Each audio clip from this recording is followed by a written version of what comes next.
Hi everyone, Steven here. If you ever wondered about how do I troubleshoot routing in an NSX or NSX-T environment, stick around, that's what we're going to talk about. See you soon.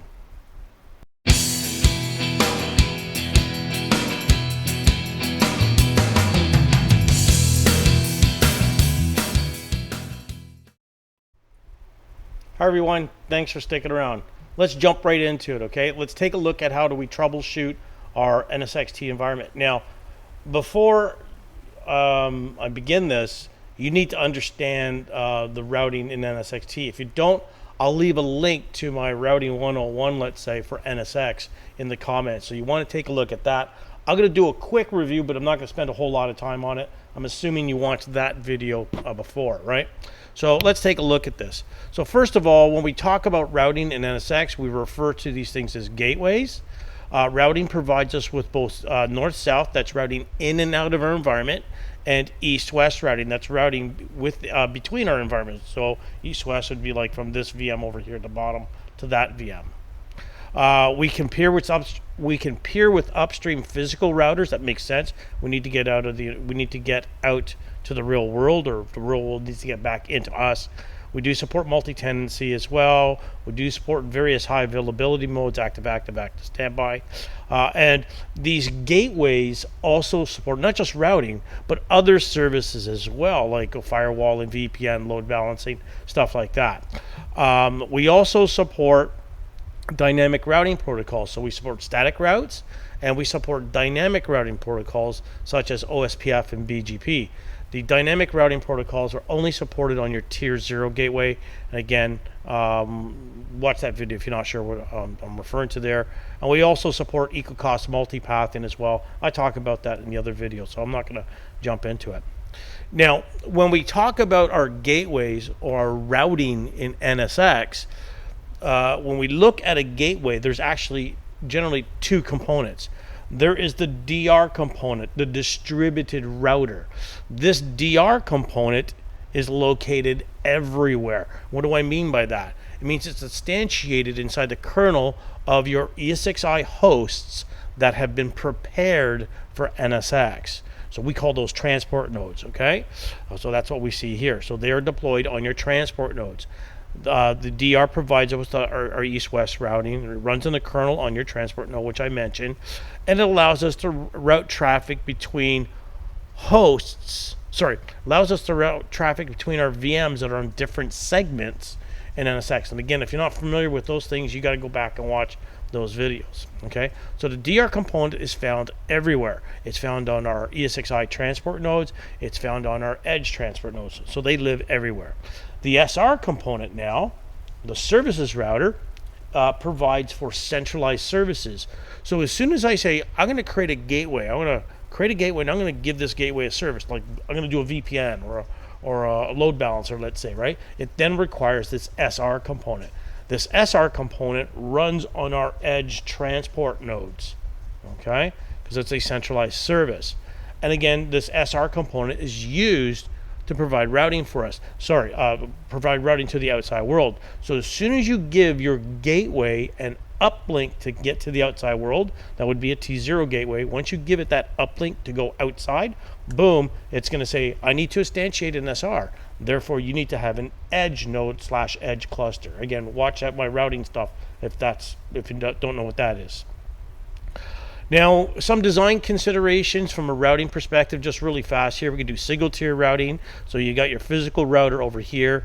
You got a tier 0 gateway. So this is going to be connected to your physical, whether it's OSPF, BGP, or static route, whatever tickles your fancy. And then we have segments down here where this is where our workloads can talk. So this single tier routing, no problems. You could do this all day long. The other option is to do 2-tier routing. 2-tier seems to be one of the more common ones. I don't want to say it's best practice because a lot of people think best practice is the only way to do things. But this is a very common type environment. You got your physical router. You'll have your T0. Again, T0 is always connected to physical. Then you have a tier 1 gateway. All right, and then you have your segments going off your tier 1. I could actually have multiple tier 1s with multiple segments if I want to. That could be an example, like you notice I'm saying could be, of a multi-tenant environment, which each tier 1 is for a separate tenant.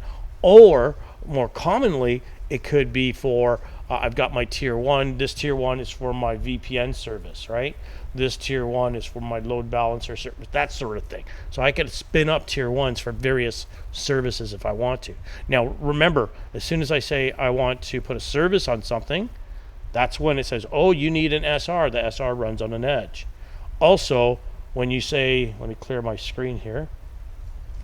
As soon as you say this tier 0 or this tier 0, I don't care which one, right? As soon as you give it an uplink to get to the outside world, it says you need an SR and you need to point that thing to an edge cluster. So you have to have that set up already. Now, let's look at what's going on underneath the covers. Now, when I go to, here's an example of a tier 1 gateway and a tier 0 gateway. When I go to connect my tier 1 gateway to my tier 0, this connection here, I don't have to create that. All I do is I go to my tier 1, say connect to tier 0, boom. And this is automatically or auto-plumbed for me. And you'll notice we call it a router link, and you see the IP range it's going to have. Now, if we look at the tier 0 here, if we look at the tier 0 gateway, we said there's a DR component and an SR component because you want to get to the outside world. Well, again, this connection between the DRs and SRs is auto-plumbed for you. Okay, and here's what we call an intra-tier transit link, and you see the IP range it's going to have. We have the same thing down here on a tier 1 gateway if you got services. If you don't have services on that tier 1, you're just using it just for plain old routing, which I'm doing in my lab environment, there's no SR there, okay? Then that's basically this link here at that point. Why is this important to know? Because when we get into the weeds a little bit on the troubleshooting and we start examining routing tables, you're going to see these IPs. You're going to need to wonder where did this come from. Now, one other thing I want to point out here, this intra-tier transit link, let me clear all my scribbles. This link here and this link here is also called a back plane. I'm just pointing that out because when we get into the command line, you're going to see that. Okay. So here I actually have. Now, first of all, when we talk about routing, remember in this example I'm doing a 2-tier routing. So I'm doing basically this example right here. I got 3 segments. I've got a tier 1 gateway and tier 0 gateway, and that goes to the real world. Okay. So this is what it would look like, I guess physically, I guess you could call it, on my hosts. So in this example, I got 3 hosts, 3 physical ESXi servers that have been prepared for NSX. I'm not showing management networks just to keep things clean. I got a single tap on each of these in this example. I could have multi-tap, but again, just keeping it simple for now. You'll see over here, I have a distributed switch, right?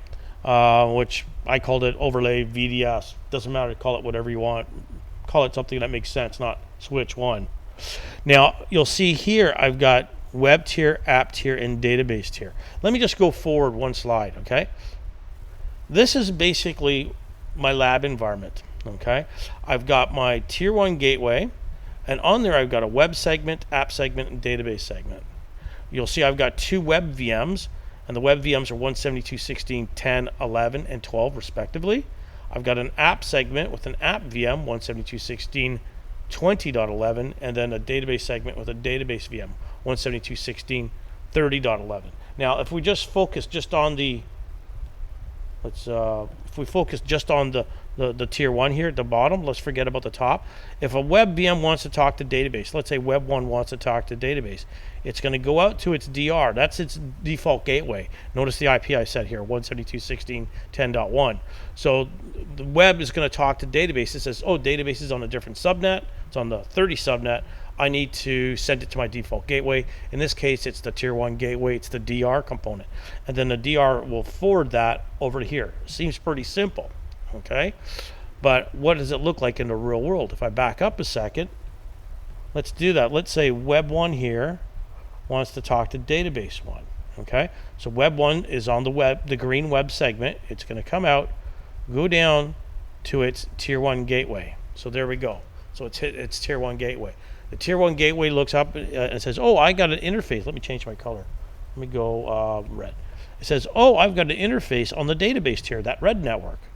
So great, I could actually go across and send it to there. But it doesn't work like that. This is an overlay network. So what's going to happen here is, let me go in and erase this. Let's get rid of that. It's going to, come on. It's got to send it out through the tap here because it's on a different host. It's on a different transport node. So now at that point, it's going to get encapsulated. Remember, the taps encapsulates our traffic, and it's going to arrive at that destination tap. Okay. Again, if you're not sure about all this stuff, watch my switching lecture as well. I'll leave some stuff on that towards the end so you can look at it. So this tap here encapsulates that traffic, fires it across to the destination tap on the far right side. The destination tap receives it. Again, this is all done through Geneve. It'll say, oh, yep, that's for me, and it decapsulates, takes the Geneve header, throws it in the garbage. Then it takes that traffic, let me put it in red here, and then it fires it up to the database VM. So why am I pointing this out?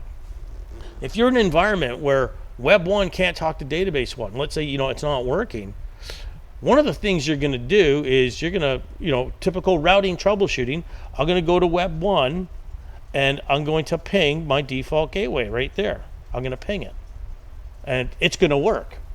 Then I'm going to go to my database and I'm going to ping its default gateway, right? Well, guess what? That's over here.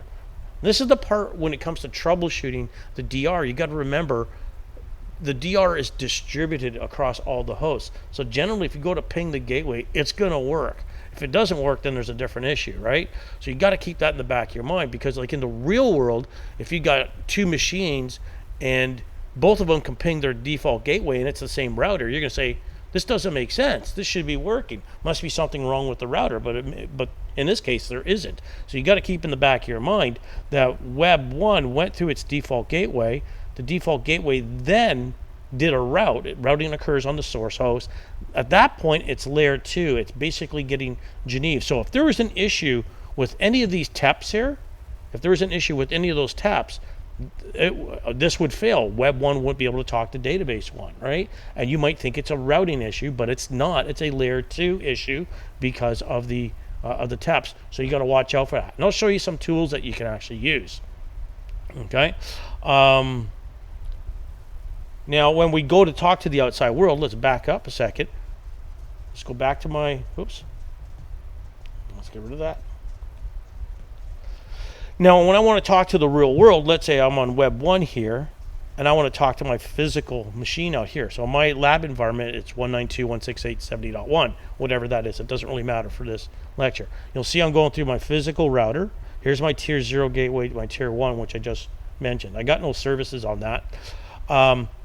So when Web 1 wants to talk to my physical environment, it's going to send it to its default gateway. The DR then is going to say, I don't know anything about the 192.168.70 network, so it needs to punt it out to the tier 0. And one of the things you'll see is when I connect my tier 1 to a tier 0, there'll be a catch-all default route saying, oh, send that to the tier 0. Okay, so then at that point, it's going to go through the DR component of the tier 0. So this and this, remember the DRs are everywhere. So whatever host Web 1 is on right now, if Web 1's on host whatever, well, host 2, at this point, it goes from the tier 1 DR to the tier 0 DR. It has not left that host, the host that Web 1's on. Now it needs to go from this tier 0 DR to the SR. Where does the SR live? It lives on an edge node. So at this point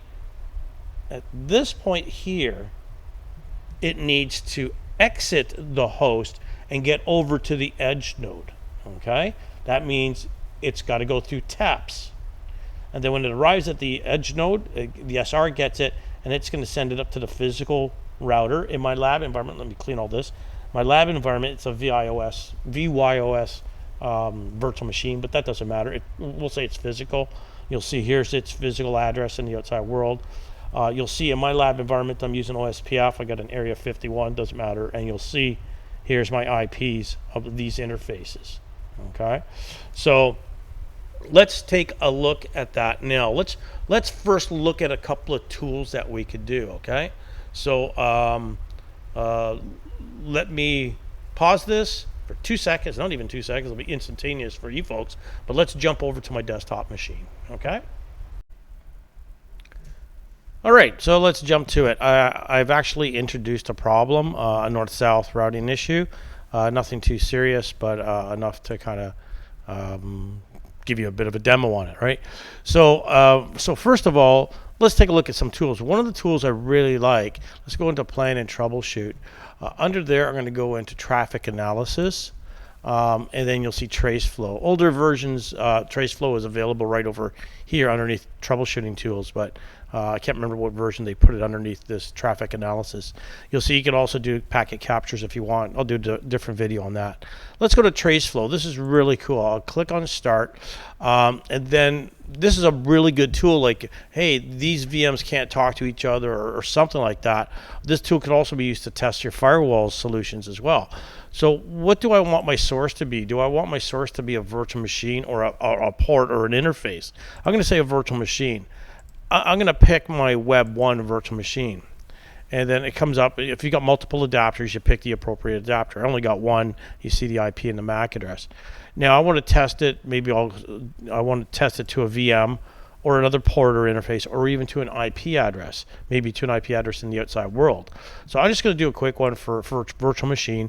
I'm going to pick database one, and then again, you can select the interface and so on. I'm going to scroll down, and I'm going to hit under advanced settings. You can be very specific about ports and protocols and all that kind of stuff if you want to, right? Yeah. So I'm just going to click on trace, and then we'll give it a few seconds. Maybe a little bit more than a few seconds. So what this is doing is kind of injecting or testing the path between those. If you're at the VM and you're packet capturing, you're not going to see this traffic, right? So first of all, I got a little warning here. Traceflow round has multiple physical receives observations. Please check whether the underlay switch floods packets or your hypervisor may be in a nested environment. I'm in a nested environment, okay? So I got VMs inside VMs. So you see over here, it actually shows me, so the Web 1 is connected to the web segment. It's going through this tier 1 gateway, which is great. And then it's going over to the database segment down to the database VM. You can click on these to get some more information if you want to, right? I just clicked on it. I can click on this to get more information if I want to, right? Down here, it actually shows me, if I actually move this up, you'll actually see the path it took, right? And then you'll see down here, here we go, it received, it was delivered, okay? So a really quick tool, obviously there's nothing wrong there, right? I like this tool. This is pretty cool. I think there's a better version of this tool. Now, this is using the policy interface. Now, over here you see it says policy. I'm going to go to the older manager interface or using manager APIs. Now, you may not have these two options up here. If you don't, you can go to system. Is it general settings? I think it is. Always user interface, and then over here you would edit it, and you would say what default mode do you want, and I'm going to say default policy, and you would select that. You can say I want to make it available for all users, just for certain users, right? So you would have to enable this. I'm going to cancel this. Mine's already enabled. I'm going to go back into Plan and Troubleshoot. Let's go back. I'm in Manager View now. You'll actually see over here Traceflow. Very similar thing, right? Again, I'm going to pick my virtual machine, my Web 1 as my source, and database I'll pick as my target. And again, under advanced, you can specify various advanced features. Do you want it to be typical ping, or do you want to go TCP? Maybe you're testing SSH or something. You can do something like that. I'm just going to say leave it all at the default and just do a trace. Now we give it a few seconds here. All right. While we're waiting, you might be wondering what port connection is. Port connection is very similar. It'll show us a GUI of how everything is connected together, but it doesn't show us the actual output. No, I'll show you that in 2 seconds. Let's just give this thing a little bit of chance to do its thing here. Come on. Here we go. It does take a little bit of time. And by the way, this is not bulletproof. I've seen some quirks with this. It's helped me out quite a bit in the past, and I've seen some situations where it didn't help me out at all, right? But a good starting point. This is what I like about the older interface, right? Okay, again, it's giving me about that nested environment. I don't care about that. I'm going to close it, right? This is the one I like about this. Here's Web 1. Just by looking at the picture, Web 1 VM is hooked to the web segment. Guess what? It's on host ESXi01. Database VM is on the database segment, and it's on host ESXi02. Right off the bat, it tells me the host. They're going through this tier 1 gateway. And down here, guess what these are? These are the TEPs on the host, on those transport nodes. I can click on it, and it shows me that it is up, and it's using Geneve, and it shows me the TEP IP. So just in this one glance, it helps me dramatically kind of understand how things are set up. Now, obviously, everything is working fine. It's injected, it's forwarded, and you see it goes right from host 1 all the way down to delivered to host 2. If there was a problem here, a firewall rule blocking that, it would come up and show me that. So really, really good tool to do some troubleshooting. I'm going to do a new trace. Now, I'm going to say my web VM. I'm going to pick an IP address. And I'm going to say, I just want to do layer 3. I just want to do an IP. 192.168.70.1. That's my outside world. I'm going to click on trace. And then we just give it a few seconds. All right? So let's see what happens here. I may speed this up. Oh, here we go. Here we go. Come on. It should fail. Actually, while I'm waiting for that, there we go. So it was delivered to the edge 1 here. So it got all the way up to edge 1 here.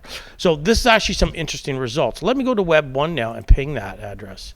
Let's go into web 1, launch remote console, launch web console. So let me ping, come on. So first of all, I'm on web 1. I'm going to ping 172.16.10.12. That's web 2. It works, no problems. We'll ping app 20.11. That's my app. Okay, it works. And I'm going to ping database 11, and it works. Okay. All right. Now let me ping the outside world. That's going to fail. Let's hope so. Ping 192.168.70.1. It's going to fail. Come on. It takes a little bit of time to fail. But in the other one, it showed me it passed. Okay. So what it actually is doing is just checking the packets along its path. So that's going to time out eventually and fail. Let me switch back over to my iPad. So what it's done, it's when I do the Traceflow to that physical adapter, it's checking the path all the way up to the edge, and it can't go past that anymore. It's just checking the paths. It's not actually injecting packets, okay? So from what I can see on that, it's telling me everything is okay up to here, all right? So how do I troubleshoot this? So let's go back into my screen here. So here we go. Now, again, it's just sitting there. It's going to fail, right? So 100% packet loss. So it's not working. So typical routing troubleshooting. This comes back if you're a CCNA or whatever, right? You know, whatever networking cert you may have. We want to check our routing tables. And how do we do this? So I'm going to go. Actually, let me go back to my picture here. Let's go. Come on. Sorry. So what I'm going to do is I'm going to go to my physical router up here. I'm going to go to my physical router. It's a VYOS router. It doesn't matter. I'm going to check the routing tables in there. Okay. So let me go back to my desktop. Let's get my VOS router here. There we go. All right. And let's go full screen on that. There's my VOS router. If I type in, it's clear. Let me clear the screen. Okay. Well, all right. So one of the commands you can just type in show IP route. And you'll see here it's got some static routes. It's got some default routes. But I do not see any routes there. I don't have a pointer or anything like that. I do not see any routes there to the 172.16 networks, right? I see 192.168.70. I see 192.168.100. It's a different network. But I don't see any routes to my VMs in the background, right? So my VOS router doesn't know anything about it. Therefore, my physical environment doesn't know anything about it. So one of the things that are very common, so that could cause this is my route advertisement. Now, before I do that, let's get rid of this off the screen here. Wouldn't it be nice to be able to check? Let me flip back to my iPad. Let me clear all my scribbles. Wouldn't it be nice to check the routing tables inside these DRs and SRs? Wouldn't it be nice to do that? Like a typical network person would want to do that, right? Okay, my VOS has this information, and what does the SR have? You would want to look into it. So let's take a look. Now, one of the things, let's go back to my screen here. And when I did my trace route, it basically told me it was on edge 1, okay? Let me go back into NSX here. And let me go back into my networking. Let's go on my tier 0 gateway. And you see tier 0 gateway, I got mine active standby. Let me go back to policy interface. Sorry about that. Let's try that again. Let's go to tier 0 gateway. There's my tier 0 gateway. It's active standby. If I open this up, I basically have edge cluster 1, and the preferred edge is edge 01. So it's running on edge 01. Again, I could do my trace route, and it would come back and show me edge 01 if I wanted to, right? So I'm going to SSH into edge 01. All right, so let's go back into here. Let's close all this stuff. Let's go into edge 01. So I've actually logged into edge 01 now. Now, this is an NSX edge. Whether this is a VM or physical, I don't care. It's an NSX edge. So what I want to do is I want to see all the logical routers. So I'm going to type in get. This is part of the NSX CLI, the NSX command line interface. So I'm going to type in get. Oh, I forget the rest of the commands. I could hit enter. Comes back and shows me a bunch of the commands. So I'm just going to get logical. I'm going to hit tab to autocomplete. And it stopped there. So get logical dash what? Like I say, switches. I want to say routers. So I'll type in R. Get logical routers. And I'll hit enter. Now, it shows me a few things here. You see these UUIDs, great. I personally don't use them. You'll see VRF, virtual router forwarding. VRF 0 is the tunnel. So your edge will always have that.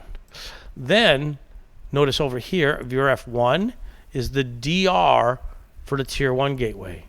VRF 2 is the DR. Come on. Let's try that again. VRF 2 is the DR for the tier 0 gateway, and VRF 3 is the SR for the tier 0. So I've got 2 DRs and 1 SR. Let's flip back to the diagram so everybody's on the same page here. I'll go back to here. This is how my lab environment is set up. I got my tier 1 gateway. There's no services, so there's just a DR component, and that's it. There's that 1 DR. Then I have my tier 0 gateway, which I have an uplink going to the outside world. So there's an SR component, and a tier 0 has a DR component. Remember, the DRs live everywhere on your transport nodes and on the edges. So we see them on that edge node, and we also see that SR component. So what I want to do is I want to look at the routing table inside the SR.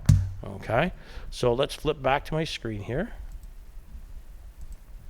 And let's type in, okay, get logical router. So my SR component is VRF 3. That's the SR. So I'm going to type in VRF 3. Boom. I'm now inside that SR. If I want to, I can type get routes, I think it is. Get routes. And you can actually see there, I got a 100 network, I got a 169 network. Okay, these are connections that this has. So with this 100.64, this 169.254, what's all that about? Let's flip back to the iPad. And again, let's clear all this. So this tier 0 gateway, which is on the edge, that SR component as well, there is that 169.254 network. That's representing this link here. Okay, and then this is the router link. There's the link it's representing between the tier 0 and the tier 1. So if we flip back, we see that in the screen. There's the tier 0, the 100, right? So that's the router link. Okay, directly connected router link. So that's the tier 0 to tier 1. And then over here, this 169.255 is the backplane. Remember I mentioned that that's inter-router link? That's the one between the SR and DRs. You see I've got some connected networks, 172.20.10 via, so it's telling me this 172.20 network 10 that's another network that I have, so you don't have to really worry about it, but it's available via this network here, right? And then this 192.168.70 is also available via this network, or that interface. And that 192.168.100.1, that's my VOS router interface.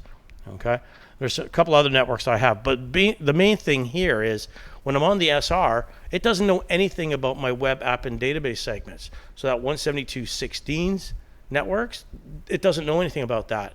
So therefore my physical doesn't know anything about that. Now what's a common mistake here, right? If I type in get neighbor, hit enter, you'll actually see I do have a service router. I've got my neighbor, my SR tier 0 gateway 1. There's the neighbor over here. Okay, that's my, again, that's my VOS interface as well. And you see my DR for tier 0 as well. So you see some stuff here. Now, when I see this, that my physical router doesn't know about my networks and my SR doesn't know about it, a common mistake, and this is really, really easy to make, is route advertisements.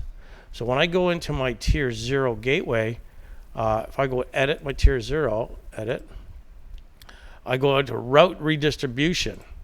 So right now I'm redistributing routes via OSPF.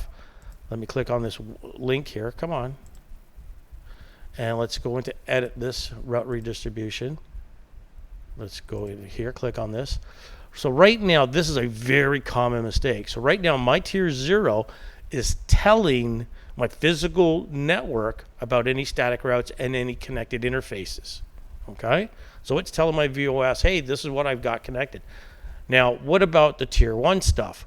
Is it telling the physical world about anything it learned from the tier 1? And over here, there's nothing connected, all right? Nothing selected, I should say, right? So I'm going to say, yes, tell the physical world about any connected networks that the tier 1 tells you about, and maybe even static routes that the tier 1 tells you. You'll notice over here, I got other services. If I'm doing like IPsec or VPNs or load balancing, I'm not doing any of that stuff. So right now, if I selected both of these, it's going to tell the real world about static routes the tier 1 told it, and any connected interfaces the tier 1 told it. And I'm going to save that. And I'm going to say add. And notice up here it says route redistribution is now 4. I'm going to go apply. And I'm going to save that. There we go. A lot of clicking. All right. So I've done that on the tier 0. I can tell you right now it's not going to work. Why? Let's go to tier 1. Even though my tier... did I save all? Yeah, I did. I guess where close editing. There we go. Now I told my tier 0, hey, tell the physical world about the tier 1 stuff that tier 1 told you. Now I got to go to my tier 1 and I have to tell it, hey, tell tier 0 about whatever you got connected. So I'm going to edit my tier 1. Again, very common mistakes. These are 2 of the big ones. I'm going to go into route advertisements, and you notice I got nothing selected. Again, if I had if I was doing load balancers or natting or something like that, I would want to have the tier 1 tell the tier 0 about those IPs, but I'm not doing any of that stuff. So I'm going to say tell it about all the connected networks. All right. I could even tell it about static routes. I don't have any, but I'll leave it deselected. And I'm going to save that, and I'm going to close. I'm going to close editing. Now that I've done that, my tier 1, we'll give it a few seconds. My tier 1 is now telling tier 0 about its connected networks. To tier 0 is then redistributing that via OSPF, right, out to the physical world. So if I go back to let's go back to my physical world here. Here's my physical world. If I type in, come on, show IP route, boom. You now see, I can't highlight these, but you'll see that there are some OSPF routes there, 172.16.10 network, 172.16.20 network, 172.16.30 network. So it's learned that, and it's via the 192.168.100.2. Again, that, let's go back to my iPad, that, come on, is right there. That's the uplink interface of my tier 0 gateway. All right. So now if we test this, actually, let's get this out of the way. Let's go back to the SR on the edge. Okay, so let's go back into the edge and see what we see. Get route. Great. We now see that my my edge knows about the 172.16.10 network, 20, and 30 network. So it knows about the web app and database segments. Again, remember, I told tier 1, tell tier 0 about that. And I told tier 0 to tell my VRF, my physical router, my VOS, about it. So if I go back in now, and let's minimize this. If I go back into my web VM, and I can ping my physical, we actually see it works. Okay, so that's one of the most common. But that's one of the most common mistakes in routing is you're forgetting to do route redistribution on your tier 0, and you forget to do route advertisements on your tier 1. Okay, the two common things. The other one that I see a lot of is, let's go to system here. Remember, our tier 0 has that edge component. That, let's go back to the iPad. All right, so if I look at my, so this is my tier 0, and this is on an edge component here, right? All right, and what you'll see, actually, technically speaking, if I zoom into this, let's go try that again. Zooming in. This SR component runs on the DRs are also on the edge, but the main thing we're looking at is the SR component. So right here at the top, that is in, let's change my color. That is a VLAN network. Okay, so that's a VLAN transport zone. VLAN transport zone. The edge also, remember the edge has this whole thing. The SR component, this here, sits in an overlay transport zone. Okay, so that's backed by Geneve. So the edge is really the boundary between our virtual environment, our overlay networks, and our physical environment, our VLAN backed networks. So this edge has to be part of a overlay transport zone and at least one VLAN backed transport zone. So let's flip back to the screen now. When we go back to here, if I go into my, let's go fabrics, let's go nodes. Very common mistake here. There's my edge 1 over here, right? There's my edge 1. And then when I look at the NSX virtual distributed switches, you'll see there, I've got 2 distributed switches on here. Sorry, I have 2 NSX virtual distributed switches. You may have 1. Okay, you may have 2. It really depends on how you configured it, right? But bottom line is, I've got to be connected to 2 transport zones. Notice one of my switches is an overlay transport zone, and the other one's a VLAN backed transport zone. Great. So this transport zone here, if this transport zone was different than the transport zone my hosts were in, I'm not gonna. If this was different here, this wouldn't work. I would not. North-south routing would not work. I would not have any connectivity, right? So a very common mistake. Make sure, okay, my edge here is in this transport zone. If I go back to my hosts, right? If I go back to my hosts over here, again, they have to be part of that transport zone as well. Click on view details. Actually, sorry, that's in my thing there. Let's click on view details. It's actually in the profile, all right? So that's part of that profile. Let's go. Is it in here? Let me close this. It's not part of this. If I go back to my transport node profiles, if I host switch, it will show me if I just click on this prod overlay transport zone. Okay, so if this was different, then my edge would be in a different overlay and they wouldn't talk to each other, so things would break down at that point. So very common fault there is you've got your edges misconfigured, right? Obviously the other important stuff as well for north-south, like I said, east-west is usually pretty straightforward. Most of the times if it's an issue, it's probably something with your taps, right? Or that's not working, then you want to check your taps, do that tunnel, watch that tunnel video. The other thing too, if I go into networking here, my tier 0 gateway is the basic stuff when it comes to routing. So I'm using OSPF, you might be using BGP. You have to have all that stuff set up properly, right? You know, I can view my neighbors, I have my OSPF, configured interfaces, right? So this one's configured, it's in area 51. The MTU sizes, all that stuff has got to match. So again, if you're familiar with routing, OSPF stuff, you still use those basics. The MTU must be the same for OSPF. It must be in the same area. right? That sort of thing, okay? BGP, again, same kind of stuff with BGP. All your routing protocols must be set up. But in this video, I just wanted to show you stuff that's specific to NSX, to be honest with you, how I can check my routing tables on my SR, my DRs. I didn't show you the DR, but it's the same method. That's about it. Thanks for sticking around this long. I hope you enjoyed this. If you did enjoy it, hey, give it a thumbs up. Also, if you haven't subscribed to the channel, please subscribe to the channel. Without subscribers, there's no content creators, right? So I would really, really appreciate it if you subscribe to the channel. If you haven't already done so, leave comments down below on what you would like to see. I look at every comment and I reply to every comment, okay? So feel free, if there's something you want to see or do or whatever, please go ahead and leave a comment down below. But that's it. Thanks very much. Have a great day, and we'll see you in the next one. Bye for now.